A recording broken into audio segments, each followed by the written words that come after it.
Welcome to On Target. Today's guest is Bill Rufo, a man who spent over a decade developing high-performance sales teams and currently drives revenue growth as a CRO at the IT sourcing company UpperEdge.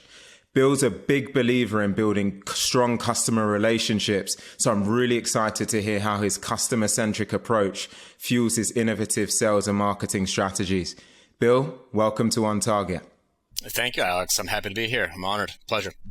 Absolutely. Now, Bill, salespeople need an elevator pitch in their day to day, and I'm sure you pitch your company day in and day out. So if you had an elevator pitch for yourself in 30 seconds or less, tell us how you'd introduce yourself. Yeah, sure. My name is Bill Rufo. I'm the Chief Revenue Officer at UpperEdge. UpperEdge, as you mentioned, is a IT advisory services firm. So we focus on IT sourcing, negotiation strategy, cost optimization, and project advisory services. In revenue, I'm responsible for all aspects of that. So that's sales, marketing, customer success, as you mentioned, revenue operations, et cetera. So I started a little bit of an unconventional path to where I am today. I actually started in the architecture business and ended up having a career change at 30 and got into sales. I'm sure we can dig into that a little bit later, but got into sales back in 2008. And I really love building teams and,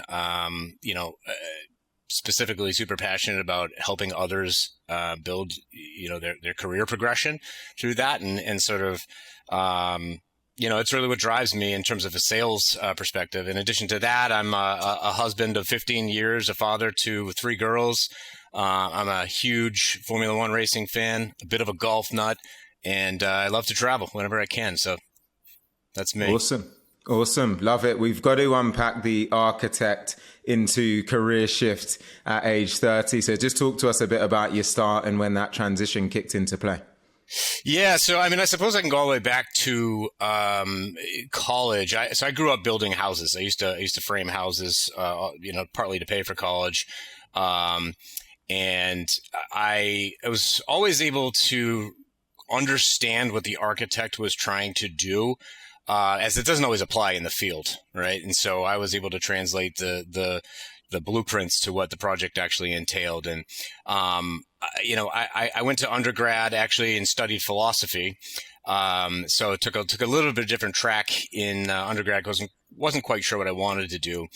Really loved that degree, but the job market for philosophy is kind of tough these days. So decided to go to graduate school and become an architect. I was working full time during the day at an architecture firm as a junior architect while I went to school full time at night to go through the Masters of Architecture program.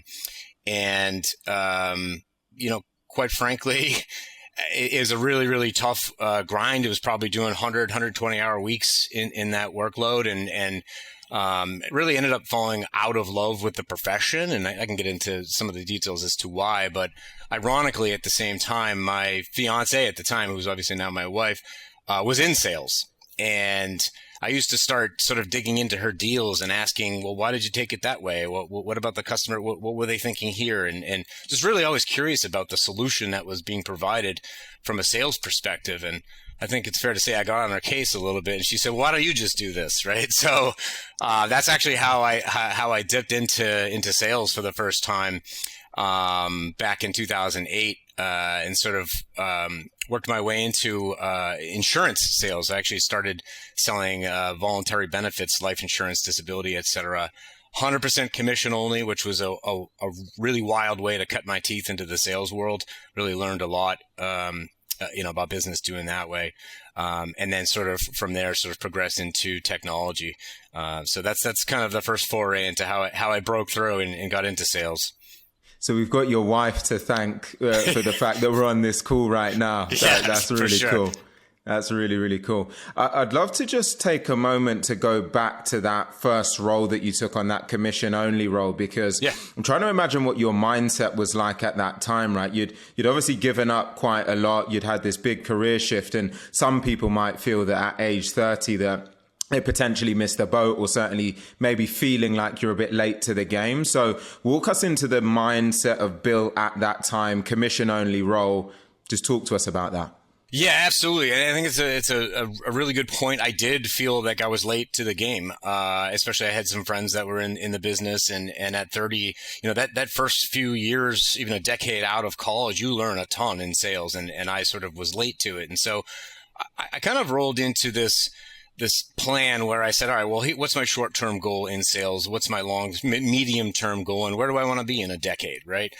And so I had an opportunity to get into sales. It was a very challenging approach. And when you think about it from a commission only perspective, and I know we can probably get into some pipe generation conversations later and the need for that. But when you're in that role, you really have to focus on continually building that book of business for yourself. But, yeah, it was definitely on my mind, but I just really thought about it strategically and said, all right, well, what do I want out of this profession? I am leaving one that was that I had already been in for about 9 years at that point.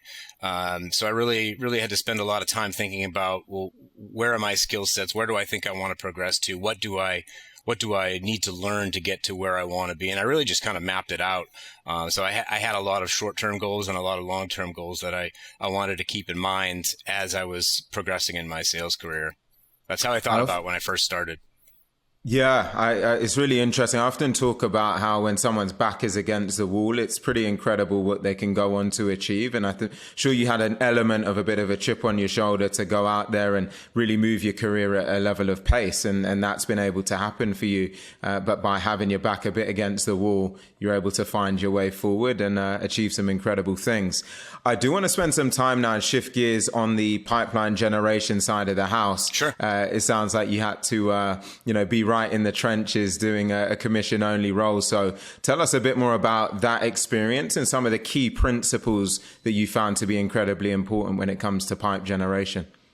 Yeah, at that point, it was really interesting because I was selling both B2B and B2C. So it was a really interesting dynamic. And what I learned was, quite frankly, how to communicate with people and the different modes of communication. So both kind of understanding how you're discussing and how you process the conversation and how you're thinking about my approach to what I'm offering. And I was really intentional about going through that and what it actually meant. And you combine that with scientifically sort of backing into the numbers and where I needed to get to based on projections, et cetera. I built out a plan.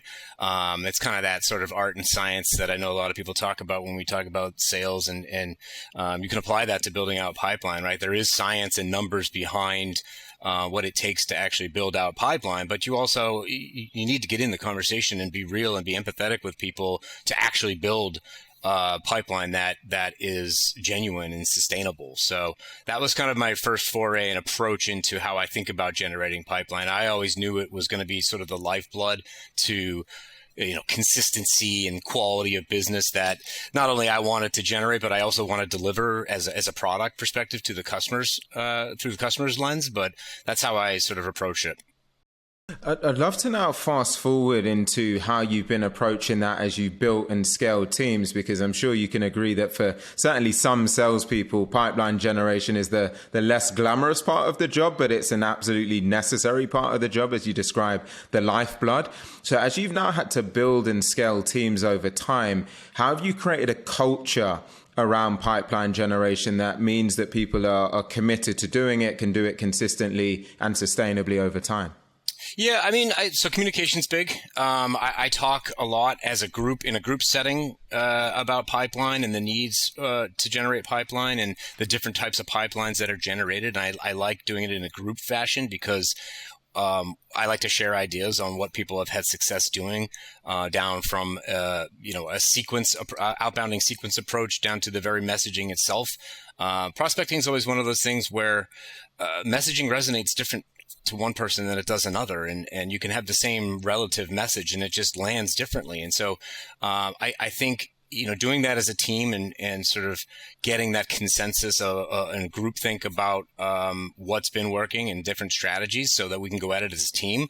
I think pipe gen, obviously from an individual contributor perspective is really important to everybody's book of business, but you need to think about it as a group because we're all having multiple conversations with a similar audience at the same time. And if you can work together to figure out, what we're trying to say, how we're saying it effectively, if we are or we're not, and how to improve on those things. And then I parlay that with, quite frankly, just trying to instill this level of genuine curiosity, right? I don't think about prospecting as necessarily a task people begrudgingly have to do. You really have to be interested in understanding why someone would want to start a conversation with you. And it starts with believing in what you're selling in the first place, but also understanding who you're selling to and why, right?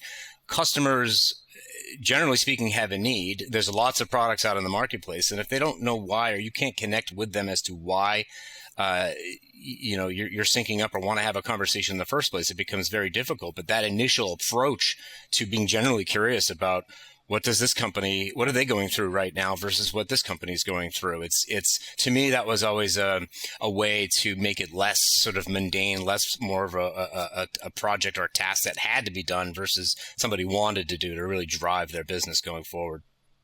That belief in the product, the service, the company is just so incredibly important, because what you tend to find is when you have true belief in what you're representing, you almost feel like you have a duty to reach out to people, to let them know about what it is that you have to offer, or to really, first of all, unpack their challenges and see if you can be helpful. So taking pride in who you are, what you represent, incredibly important and well worth taking the time to really look into any company that you're considering, to make sure that there is that level of passion and belief in the company.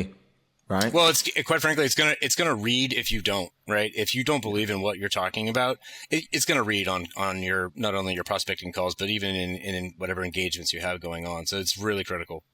Completely. Now, let's talk a bit about, Bill, just the premise of building go-to-market teams. As a CRO, you mentioned having customer success under your remit, marketing, some of the other functions that go into any go-to-market operation. So talk to us about some of your big pillars as it relates to being a leader across multiple different teams, multiple different departments, and getting the whole ship to work in harmony.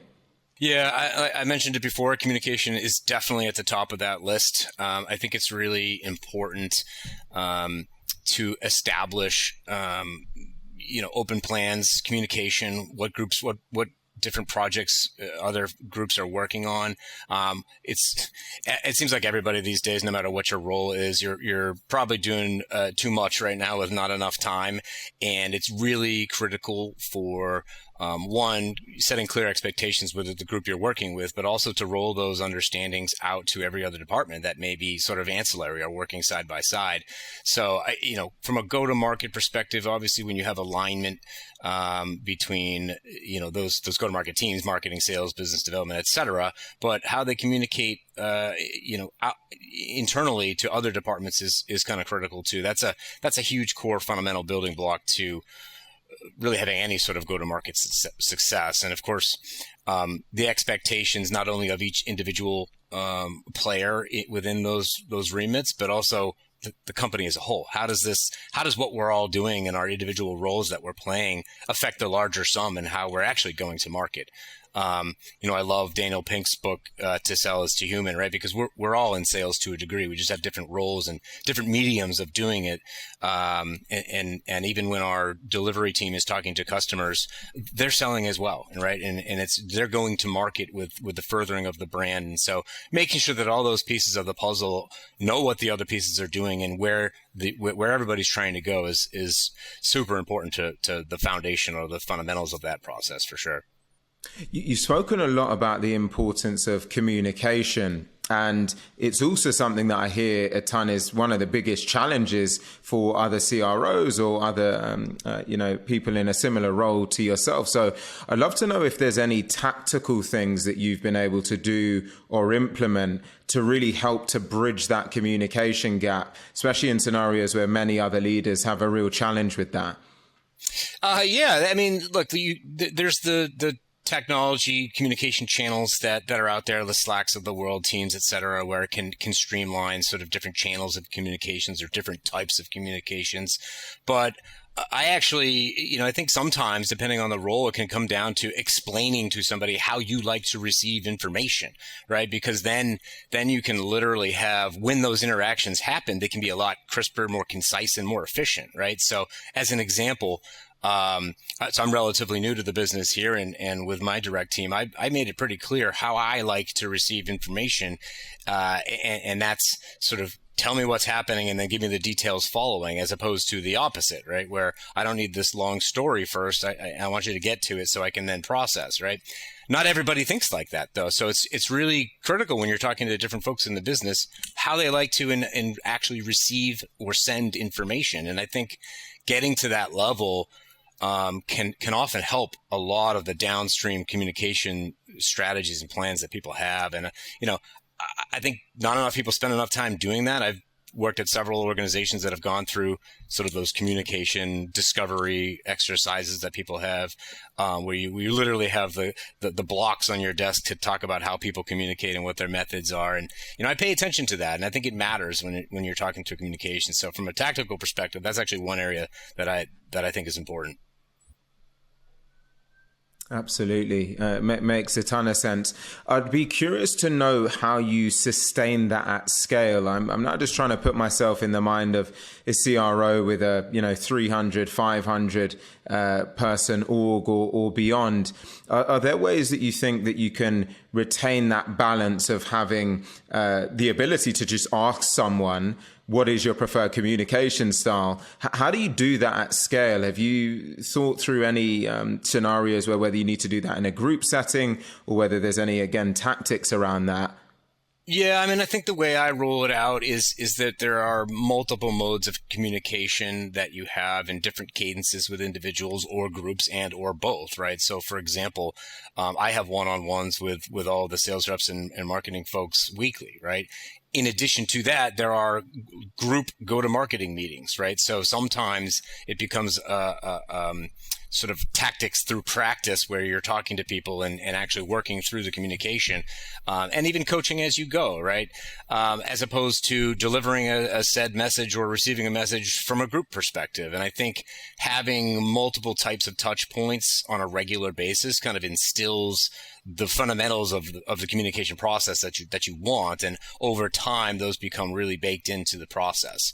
And again, but articulating what that process is ahead of time and the vision so that people can get on board and be a part of it is helpful, because if you have detractors from that process, it becomes hard to move forward as a group. So I think implementing multiple different means to get there is one of the pieces that I try to implement to make sure that it is scalable, because after that sort of table has been set, so to speak, it becomes a launching pad for scalability. Yeah, that vision piece is really important. I've certainly found that when you create a grand vision that really energizes people, it helps to create groundswell around a unified way of going to market, a unified way of communicating, thinking, operating. And as much as it's important to have diversity of thought, you still need something that unifies people, and a great vision that's well thought through that energizes people is a really great way to do that. So love that point. Want to fast forward now into operational excellence and learning a bit more about, if we peeled back the layers on Bill's calendar, how you really structure your week for success. You've spoken about the one-to-ones with all the members of the sales team. Help us unlock what does your calendar look like? Yeah, you don't want to see that. It's a lot. It's, I think like everybody else, not just folks in my role, but calendars are becoming very, very overwhelming at this point, right? So I think, prioritizing and structuring activities around what needs to be done is critical to that. For me personally, like I mentioned before, like I love to set really short, micro, medium-term goals and long-term goals to get things accomplished with what I need to do. So I'll map out my time, and I do it on a regular basis. I'll even revisit during the day if I need to on what needs to be prioritized and when I think I can actually get it done. I also, in this world of like sort of post-COVID remote work, it becomes even more important to find pockets of time that are efficient. So for example, as much as I don't necessarily like to get up early, I'm actually quite efficient at the 5 a.m. to 6:30 window in the morning. And so when I know I have a lot to do, I'll carve out time and just crank through that work because there's no interruptions. I can just focus, as opposed to maybe 3 to 4 o'clock window, which is different. So I think understanding also what your window of efficiency is really helpful to not just mapping out a calendar, but how to do so effectively. And I'll also say, like, on one hand, it's easy to map out a calendar. It's another to actually execute on what's in your calendar, because it's very easy to just move a meeting in your calendar.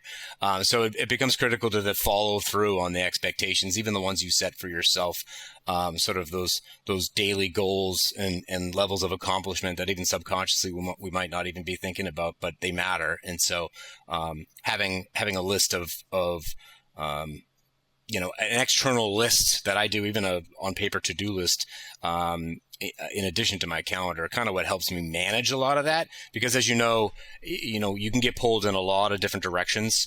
And you can't always say yes to every one of them because you're dropping something else or possibly two other things, to do it. So it becomes critical to prioritize through that. And how do you prioritize, Bill? As you mentioned, all of these different conflicting things coming at you, cross-departmental. How does Bill prioritize? Yeah, I think so. There's kind of two ways, right? I have I try to compartmentalize the different functions and roles that I have, and within them, I have a sort of prioritization list of tasks that need to be done, or work or projects that need to be done. But also, I really like to zoom out every now and then and just get some perspective on the work that I'm doing, because you can get carried away and get in the weeds on one project, and you've got 4 other things that need to be done at the same timeline, right? So if you zoom out a little bit, it helps me personally get that perspective that I need to juggle that. It's tough though. I'm not gonna lie. It's when you have a lot of different tasks and people you're working with, it becomes a challenge. So it's something that I'm constantly trying to improve and get better. It's not something that I have nailed down to a science and I'll say, yeah, everyone else needs to repeat this. I'm constantly working through my own sort of efficiencies and getting better at it. Yeah, I often say team and customers first, everything else after that. And that's been incredibly helpful for me, because whenever there's been other conflicting priorities coming in, or well, not necessarily priorities, but other conflicting things coming in, it's made it really easy to prioritize, because I'm like, is it team? Is it customer? If it's not, it can probably wait until a slot that I've got for later in the day or another day. I was wondering if for you, do you have any semblance of an order that allows you to quickly make fast and effective decisions about what needs to be dealt with now versus what can wait? Yeah, I mean, it's just that, right? Customer comes first in our business. We really have to support the needs of what we're doing for our customers. And, those sometimes you can get double and triple booked, but if it's a relatively important engagement with the customer, all of my team members know that if I do happen to move a meeting that they're either individually or multiple people are a part of, I'm going to make it up to them, and I'm committed to their development and their time. But everyone on my team knows and feels the same way that customers come first in our business. So it's kind of the stated, understood approach to how we all organize our times and where we find value, because our job is to ultimately deliver that. And so that's definitely a layer that comes first. I have things in my calendar that I will prioritize for myself. And I've always told all of the people in my org and on my teams that let me know and I'll move something for you. And we can talk about the level of importance too, right? Because they have busy calendars too, and it's kind of that symbiotic relationship where we talk about prioritization together, and I'll say, "Yep, put on my calendar, I'll move that." So that's part of the communication piece as well. Makes a ton of sense. You'd mentioned earlier when you were talking about your operating rhythm in a way that the early starts and sometimes getting even more work done before everyone else is awake in a way. I was wondering, do you have a routine, almost like a personal operating rhythm for specifically what you do in that morning segment and maybe something that you do at night? Is there an operating rhythm that you abide by? So generally speaking, I start my days off trying to wake up relatively slowly with a cup of coffee, and I read the news. It's generally speaking the first thing I do. I spend at least a half an hour a day reading the news, just kind of understanding what's going on around, whether it's business all over the world, et cetera, right? I'm generally curious about everything, so I like to understand what's going on, and then it allows me time to not just immediately jump right into something and get my grounding, if you will. And for me, with 3 kids, I'm often spending a bit of time in the morning trying to get them off to school. So I try to juggle that little window in immediately after my coffee and news. And then I just get right at it because I've already thought about what my day should look like and how it's going to be scheduled ahead of time. So that's part of that planning out that calendar for the week. That does shift around occasionally. I know that it's already organized based on how I'm likely going to approach that day. So it's easier for me to hop into those calls or those customer meetings with it being sort of partially mapped out. So that's typically the routine to my day. It varies depending on certain timing of meetings or other projects that have to be prioritized about that. But that's generally speaking how I run my mornings and my afternoons. Nice. Very nice. I was equally curious to know if there's any staples that you've had that have helped you to mitigate things like burnout, and anything that you do to really keep yourself healthy and energized throughout the working week. I talk a lot about the importance of exercise and meditation and journaling and these types of things, which have been really important for me. But for you, beyond the coffee in the morning, is there anything else that helps to keep you going? Yeah, I mean, I think there's really, I'll categorize it into two different compartments here, right? One is the physical, right? So I think exercise is obviously important from a stress reduction perspective or just clarity.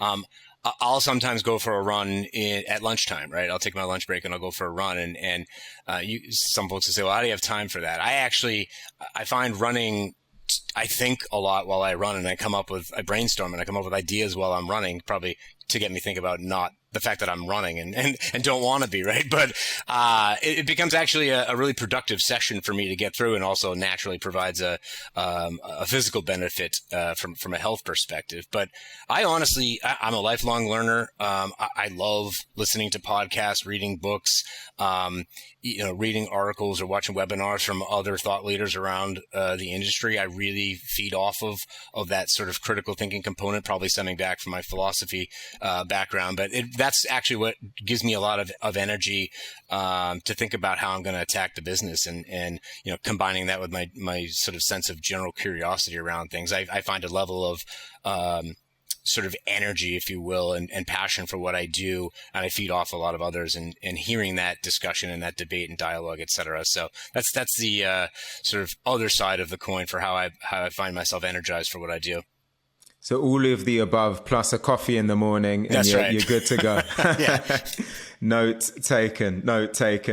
Now let's talk a little bit more about closing business and winning deals and some of the meat and the bones of the role, or certainly for your field teams out there. I'd love to know more about actually what a typical sales cycle looks like in your role. What you do is got a slight variation to a lot of my background, and I'd love to just learn a bit more about a general sales cycle, some of the things that one would expect. Yeah, sure. I mean, it's really not, even from all my years in the SaaS world, it's not entirely, fundamentally, it's not all that different in terms of the different stages of the cycle you go through. Specifically from the advisor perspective, there are a lot of internal stakeholders involved, maybe more so than there would be from a SaaS platform, right? Where you may just have a sales rep and occasionally an engineer hop on a call, and then you can close out the deal yourself. There's a lot of people involved internally from an advisory perspective, because they are the IP, they are the product essentially. And so there's a lot of really structuring and ownership of both that internal process overlapped with the external one, right? So we use a lot of mutual action planning, et cetera, to work through the deal cycle, through the normal stages of progression, but also sort of architecting, pardon the pun, but the internal and external communication strategy regarding the engagement itself together. So, we all have deals that are probably extended cycle. I mean, we see deals that are 60 days to 120 days, but we've all dealt with them that are a year long, right? And so really understanding the components of the deal and the conversations that need to happen to move and progress them through the different stages. It's important. One of the things I like to implement when we're talking about deals and moving them through a cycle is quite frankly talking about why a customer is not going to buy from you. Like sales reps and individual contributors have a tendency to list out all the reasons why they're buying and prove the ROI to that point, but oftentimes don't ask, okay, that's great, but why wouldn't they buy? Right? What are you missing? What are you not thinking about? So almost thinking about it from their lens a little bit more, and that perspective can help either shorten the cycle or maybe answer questions that they haven't fully told you what all the questions are, getting to really think about the deal from a more holistic perspective, where hopefully eliminates a lot of the rosy glasses that people can sometimes get when we're moving deals along, even late stage deals. So that's kind of how I approach that.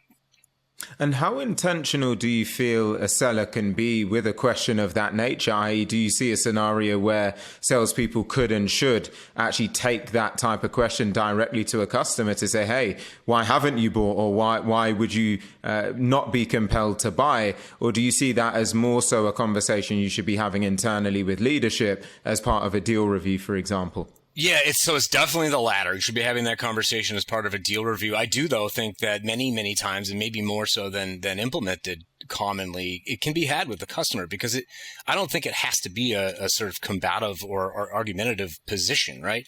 You're really helping the customer try and solve a problem. And if you're not helping them challenge even themselves on that, or understanding where the deal lies, because oftentimes they're not the only stakeholder, obviously. And so sometimes those challenges can actually help move things along, because you're ultimately trying to help them as well, right? So I don't, oftentimes, as long as it's formulated correctly or framed in the appropriate tone, I think it's one that quite frankly needs to be asked more. And if it's truly a mutual sell and purchase, I think it should be welcomed with customers. This is a powerful point, Bill, because I think I often see with sellers this reluctance to, I guess, quote unquote, ask the difficult questions. And that in itself can really cannibalize someone's opportunity from helping their customer. You've got to have line of sight to how do I get to the finish line? Because once you get to the finish line, you're now in a position where you can drive transformative value for your customer. And sometimes asking these types of questions that are a little bit more thought through, and the reality is your competition probably isn't asking these types of questions, it gives you a leg up. It's something a little bit different, and it gives you that line of sight to the finish line, which ultimately means you can drive great value for your customer. So an important point there. Yeah, 100%. I don't think anybody should try to drive a square peg into a round hole, and I don't think customers want that type of product either, because it probably won't work once it's implemented, right? So I think it's fair that old saying, well, you have to earn the right. I believe you have the right if you're in the conversation, particularly if it's a mutual discussion, right? So 100%, I feel like there should be confidence in asking that question, in trying to deliver the results that come from the answer to that question. Yeah, 100%.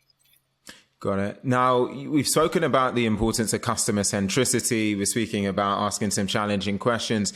Are there any core beliefs or core principles for you that are really important when it comes to engaging in an opportunity or a deal? It might be frameworks. It might be a particular way of thinking. Just talk to us about the things that really underpin how you go to market.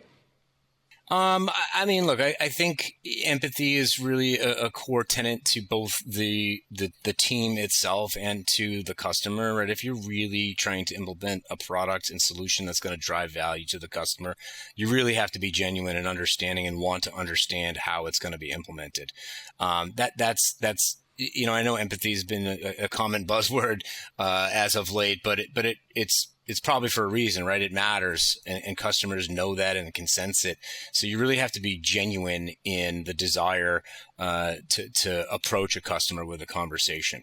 That's like first and foremost. I don't. It comes back into believing not only what the company is trying to deliver, but you actually wanting to provide a solution to them. That's really ultimately what probably underpins the majority of the conversations. That and an approach that I like to have for customers. Again, I got into this business because I love solving those problems, and I whether it's through technology, through advisory services, etc. I love solving those business problems for customers, and you know that approach to it is really what keeps it, I think, on the right track, and it sets the tone for how we should approach our business, because we can ultimately serve them as well as we can if we do that.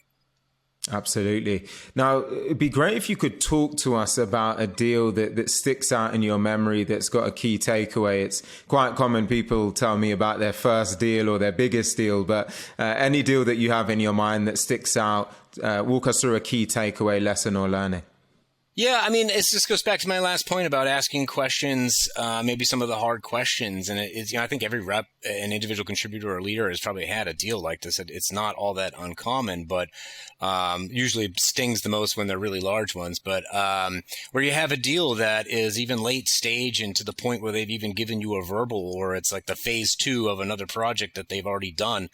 And last minute they pull the rug out from under you and we're not moving ahead with the project, right? And I've already committed it to the business. I'm on the hook for that one, right?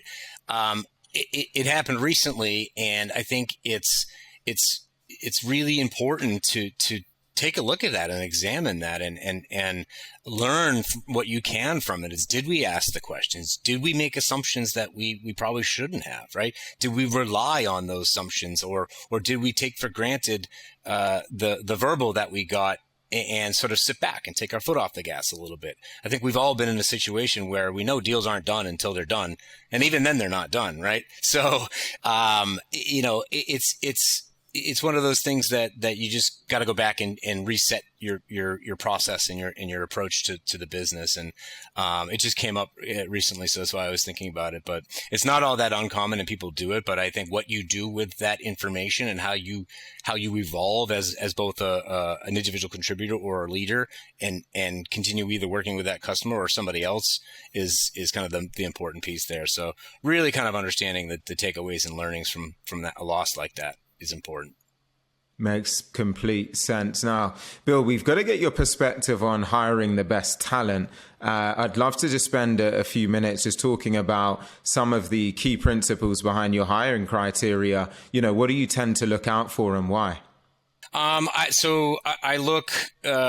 a lifelong learner, and I love trying to find other people who are in that bucket, whether they're genuinely curious or they're taking extracurricular classes or reading lots of books, trying to expand their knowledge base, because it's typically applied to the customer conversations when people are inherently like that. That's a really difficult thing to coach somebody to be more curious, to be more learned, right?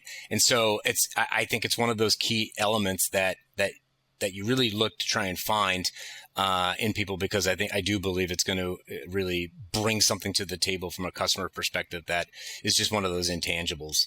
In addition to that, I know, sometimes you got to get scrappy, and being gritty is a really important skill set to have, right? And so whether you want to sort of combination, call it like resourcefulness or being stick-to-itiveness, right? However you want to describe grit, that ability to keep going and persevere through things, is something that I particularly look for, and I think it's important trait to have in the sales profession, specifically. I mean, there's nothing easy about sales, and you really need to have it to keep that going. Like, I know salespeople can make a lot of money, and that's a big driving force for others, but that's not it, right? You got to have something else driving you for it. And so having that innate sense of determination, those are two big components. I also am naturally, given all the coaching and development sort of conversations, coachability is something that is huge for me.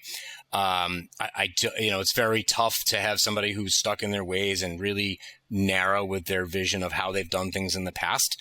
I'm a big proponent of failing, because it means you're reaching beyond what your comfort is. It means you're trying new things, and that's okay. So I look for that in people who are comfortable being uncomfortable sometimes. And so those are kind of, some of the core tenets of a person. I think skill sets and experience relative to sales practice is always important, but some of those can be taught. So depending on the circumstances of the situation, those are sometimes even secondary, right? Because the overall attitude has got to be up there, and that the approach to business. You've mentioned quite a few intrinsic characteristics, right? Coachability, clearly the mentality of that person, the character of that person. I'd love to get your perspective on just experience of someone. So how much weight do you put on someone having had a previous track record of experience within the role that you're hiring for, versus someone who has the aptitude, the mental fortitude, the desire, some of the other things that you've spoken about about, how do you weigh up two candidates that are, strong in each of those respective areas? Yeah, so I think that sometimes gets broken down by the particular role and the tenure and the level of complexity, right? So if you have a mid-market team versus an enterprise or strategic team, right, sometimes the experience is going to weigh a little bit more heavily in that team than it's going to on a mid-market or an SMB team, right? Where for that role, where they naturally or usually don't have the tenure, you rely more on that sort of intrinsic nature.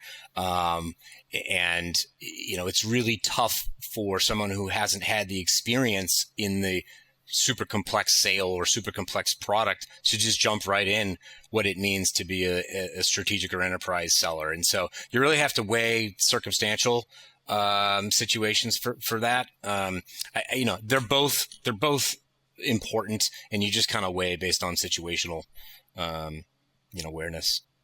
Makes complete sense. Now, as we move into the kind of last couple of questions here, I'd love to just talk a bit about what drives you at this stage of your career, Bill. You've achieved a lot, gone through a career transition. You're now running multiple teams and departments. What is it that drives Bill at this stage? Yeah, I think it kind of goes back to the comment I made before about building teams and some of the things that some of the responsibilities I think that comes with leadership. And for me is I love helping people progress in their careers, right? And so if I'm working with a BDR who wants to become a sales rep, or a sales rep, a mid-market who wants to be enterprise, or a rep who wants to be go from individual contributor to a first-time manager, like I really love that conversation, and I love outlining, okay, well, from my perspective, here are the things that either I look for or I think you need to do, and really helping people through, because partly because of my career, I've had a lot of different roles and a lot of different steps, industries, even, industries, right? So I feel like if I can impart some of those lessons that I've learned to help others, quite frankly, even make some of the mistakes I did, or not make the mistakes I did, and work through their goals. I really am impassioned by that. I love it. I think it's what helps drive me, and why I probably got into leadership in the first place, is because I think there's an inherent responsibility to lead, not just, hey, we're going from 15 million to 50 million, right? But let me help you get better at being you, right? I love that. So that's definitely one piece that really drives me. When you're passionate and purpose-driven like that, it's just an infinite fuel source, really, isn't it? It's just something that you can't get enough of, and really helps to motor you out of your bed first thing in the morning. So I love to hear that. I've got one more question for you, Bill, which is really, what is the single best piece of advice that you have out there to any sales leader that's listening that wants to up-level in their career? Yeah, so it's a really interesting question, and I don't. It's tough because is there one singular? I don't know, right? It's tough. I think going back to, if I can sum it all up, just be curious, right? Really go out there, own it, and try to explore and expand. Right, that's part of my growing, constantly learning mentality. Just try and understand and be curious and really own it. And I think a lot of good things will happen regardless of what your path may be, if that's the approach that you can take with life. And it's what I've done. I've certainly made my mistakes, but it's one thing I can help.